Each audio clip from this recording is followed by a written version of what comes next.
Olá, tudo bem? Meu nome é Jocastra, eu sou enfermeira, tenho residência em oncologia e nós estamos dando continuidade ao terceiro Fique Atento, que é um curso que começou em 2015, que é uma iniciativa, né, da Universidade de Pernambuco, Universidade Estadual de Pernambuco, junto com a Universidade Federal de Pernambuco, Campus Cave, os núcleos de telesaúde da Universidade de Pernambuco, né, no caso do Oswaldo Cruz e da Federal, e também temos outras instituições parceiras, né? Nós temos a Prefeitura do Recife e agora também estamos contando com a Estácio, com a Faculdade Estácio. Então é um prazer estar com vocês, falando mais uma vez dessa temática tão relevante que é o câncer infantil juvenil no Brasil e mais especificamente aqui em Pernambuco.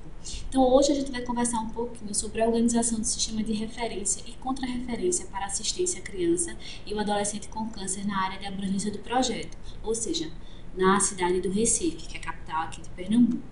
Então, antes da gente falar de referência e contra-referência, a gente só vai contextualizar alguns pontinhos referentes à atenção primária, né, para a gente entender como é que funciona hoje esse sistema.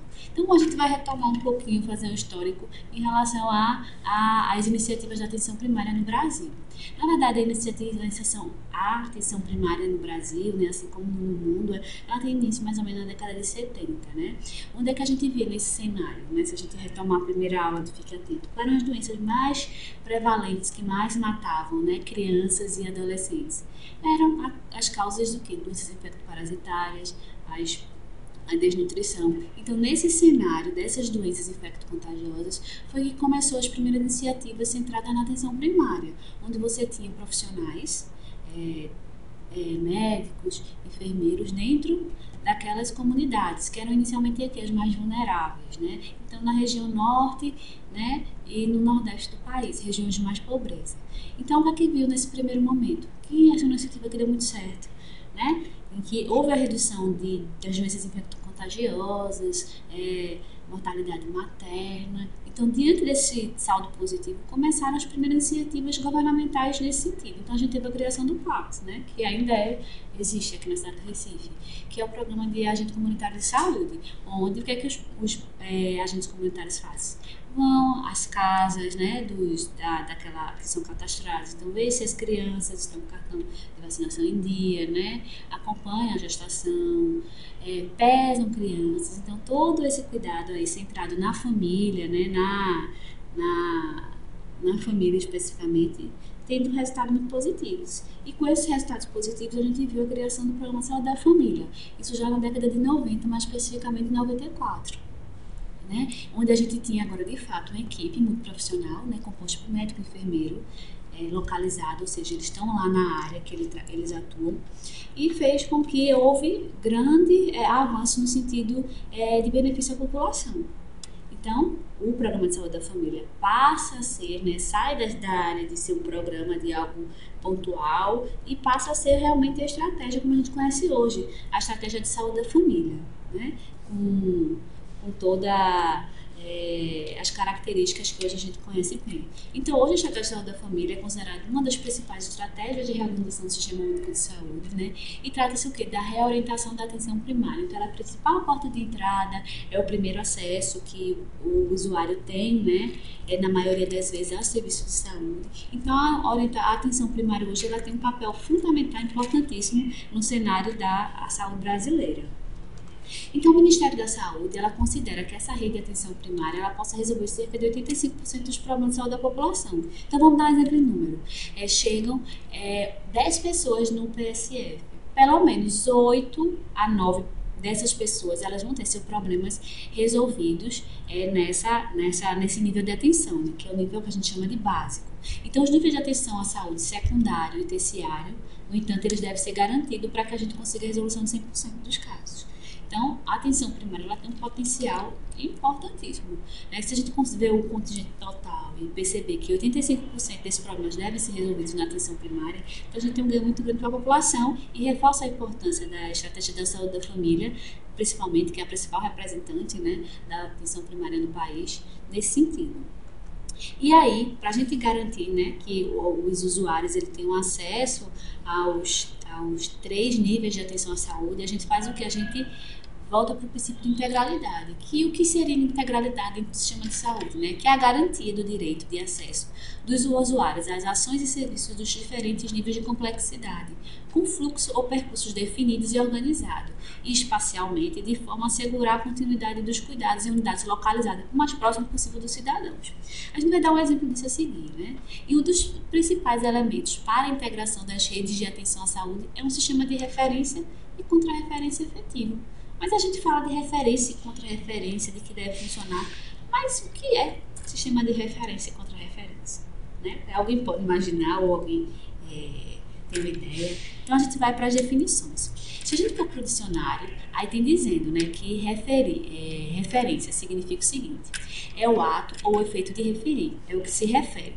Então, dessa forma, a gente pode compreender como uma contra-referência o ato de referir, redirecionar, reencaminhar. Se a gente observar a imagenzinha aí, a gente vê, né, um bonequinho com 3 setinhas, né, e ele está na dúvida de qual deve seguir. Então, a referência seria justamente, ó, a gente vai dar o caminho a ele, a gente vai direcionar ele, sempre respeitando que tem que ser o mais próximo, né, possível da área onde ele mora. Então, vamos dar um exemplo.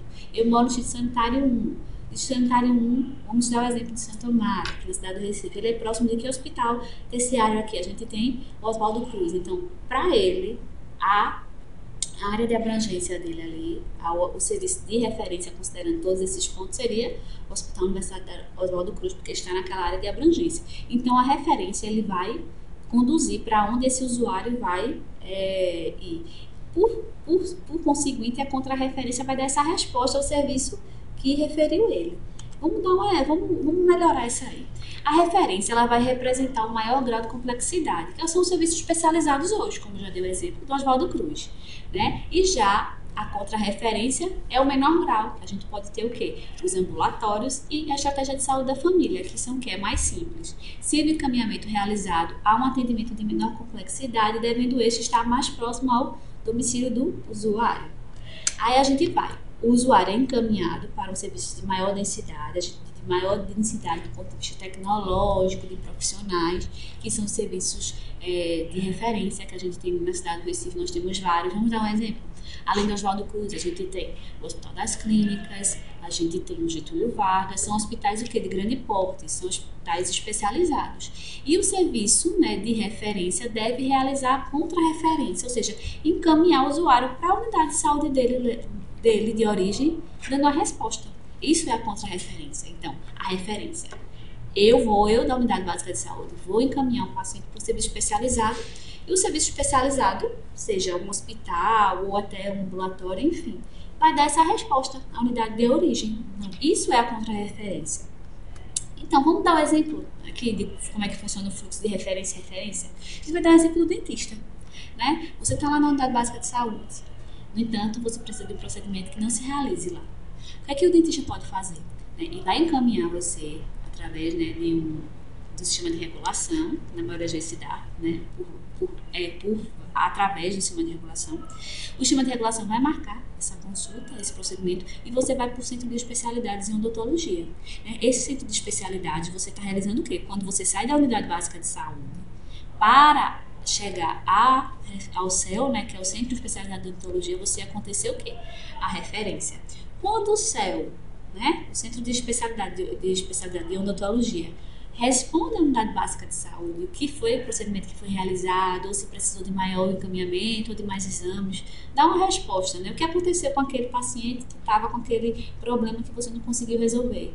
Ele está realizando o quê? A contra-referência, que é um dos grandes gargalos do SUS. É saber para onde está esse paciente no meio de todos esses serviços, né? O que é que a gente quer melhorar também através do projeto. Fique atento, né? No caso, mais especificamente para as crianças e adolescentes da área, né, do projeto, que tenham suspeição de sinais e sintomas de um câncer infanto-juvenil. Aí a gente pergunta, hoje, quais as unidades que fazem esse tratamento, né? Quais são as unidades de referência para o tratamento do câncer infanto-juvenil, né, na população de 0 a 19 anos, hoje na cidade do Recife? Se a gente for ver no âmbito do SUS, nós temos 3 grandes referências, né? Nós temos o Hospital de Câncer de Pernambuco, que fica localizado aqui também, né, nessa área aqui de Santa Amaro, Cabugá. A gente tem o IMIP, o Instituto de Medicina Integral Professor Fernando Figueira, antigo materno infantil, popularmente conhecido, e nós temos o Hospital Universitário Oswaldo Cruz, que fica localizado aqui em Santo Amaro, bem próximo de vocês, da área do Distrito Sanitário 1 da cidade de Recife. Então, como é que se dá esse recebimento desses pacientes aqui na oncologia pediátrica, né? Nós temos 3 modalidades. Nós temos a referência e a contra-referência, que é aquela que o profissional reconhece, né, essa criança, esse adolescente, com sinais de suspeição de câncer, né, e faz aquele preenche, né, enfim, aquele encaminhamento formal e manda esse paciente para cá e, por sua vez, o serviço, né, o Oswaldo Cruz responde para a unidade básica de saúde o que aconteceu com aquela criança. Pode ser também por demanda espontânea, como vocês viram em uma das aulas, né, que foi inclusive da aula da doutora Vera. Às vezes o tempo, né, a pressa é amiga nesse caso. Então, às vezes a urgência é tão grande que o paciente, né, a mãe, enfim, ou até mesmo o profissional, encaminha assim, instrui essa criança, esse adolescente para vir direto para cá. Né? Então, pode ser por demanda espontânea. A gente tem um ambulatório que ele funciona, né, de segunda a sexta, do horário comercial de 8 às 17 horas mais ou menos, e que está recebendo esses pacientes, né, por demanda espontânea, sem nenhum encaminhamento. Mas aí a gente tem agora uma coisa importantíssima, que é a plataforma HealthNet, que a gente está treinando todos, né, os profissionais. Sim, mas e aí depois que está treinando vocês, a gente só como é que a gente vai poder agilizar esse processo? Aí a gente tem esse envio de casos através da plataforma de telesaúde, que vocês vão fazer o cadastro, vai ter uma aulinha só para isso, e vocês vão preencher todos os dados desse paciente.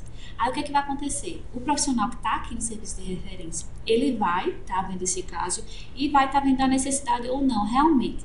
É um caso de neoplasia. Traz pra gente, né, traz aqui pro serviço que a gente vai dar continuidade a investigação, para o diagnóstico. Então, assim, o Fique Atento, ele traz uma novidade importantíssima e que é pioneiro, é você utilizar a plataforma de telesaúde, né, através da internet, de um computador, que você está lá na atenção primária ou até de sua casa e vai encaminhar esse paciente para o serviço de referência, tudo bem direcionado, né? Ele não vai chegar solto no sistema sem saber para onde vai, né, como é que vai ser esse processo, se vai ser difícil ou não. E o intuito da plataforma HealthNet é agilizar esse processo, é fazer com que a gente consiga diagnósticos com maior brevidade, com maior rapidez. Então, assim, hoje o Fique Atento, ele tem essa inovação, que a gente conta com todos vocês para que, de fato, utilizem essa plataforma. Não somente para envio de casos, como para dúvidas. Né? Às vezes você está com um paciente na atenção primária que está naquela ou não neoplasia. O que é que eu posso fazer? Será que eu posso pedir um exame para agilizar, né, a vida dele nesse percurso? Então, a plataforma de telesaúde, a HealthNet, ela tem aí esse como um grande diferencial, a gente costuma dizer que é um grande diferenciador de águas dentro, que a gente espera que seja dentro dessa questão do sistema de referência e contra-referência. A gente conseguir efetivar, porque a gente vai dar resposta para vocês de imediato. Ó, esse paciente realmente teve diagnóstico de câncer, né? E vocês vão ter contribuído para o sucesso, para um diagnóstico mais precoce. Então, isso faz uma diferença enorme na vida dessas crianças, né, desse adolescente e de suas famílias. Então, a gente tem aí a plataforma HealthNet como inovação. Mas vocês vão ter uma aula só falando dessa plataforma, de como é o cadastro, de como se envia o caso, tá? Mas ela tá aí como pioneira, né? Como uma novidade desse momento que o curso Fique Atento oferece para os profissionais. E aí o que a gente considera, né? Que a capacitação dos profissionais da atenção primária, quando a gente fala, na verdade, em todos os âmbitos, mas quando a gente fala especificamente do câncer infantil, é importantíssimo, né? A gente não está falando aqui que a atenção primária ela vai dar diagnóstico, não, mas ela vai fazer essa suspeição. E suspeitar precocemente é importantíssimo para o sucesso do diagnóstico, né? Para o diagnóstico e tratamento dessas crianças, né? Diagnosticar precocemente hoje significa ter mais chance de cura e mudar esse cenário do câncer infantil no Brasil, que ainda é tão cruel, né? Enquanto no resto do mundo a gente tem crianças, né? As taxas de cura chegando a 80%, 90%, a gente aqui não chega a 50%. Então é uma realidade muito cruel e que a gente tem a possibilidade de tá melhorando. A efetivação, né, do sistema de referência e contra-referência, porque a gente sabe, vocês referenciam, sim, depois o que é que acontece com essas crianças? Muitas vezes a unidade básica de saúde, ela não tem ideia do que aconteceu. Então a proposta é também efetivar esse sistema. Uma vez vocês referenciando, a gente dá também a resposta, né, do que aconteceu com essa criança ou esse adolescente. E além do que a gente tem a telesaúde, né? Vocês não estão a grande maioria de vocês não estão precisando sair da unidade básica de saúde para ter acesso a essas informações. Vocês dentro da unidade estão recebendo essas informações e estão enriquecendo. Também trazem casos, né? Coisas que acontecem, tiram dúvida e enriquece esse momento. Então a telesaúde está diminuindo essas distâncias, né? E a gente está aprimorando os nossos conhecimentos, que é importantíssimo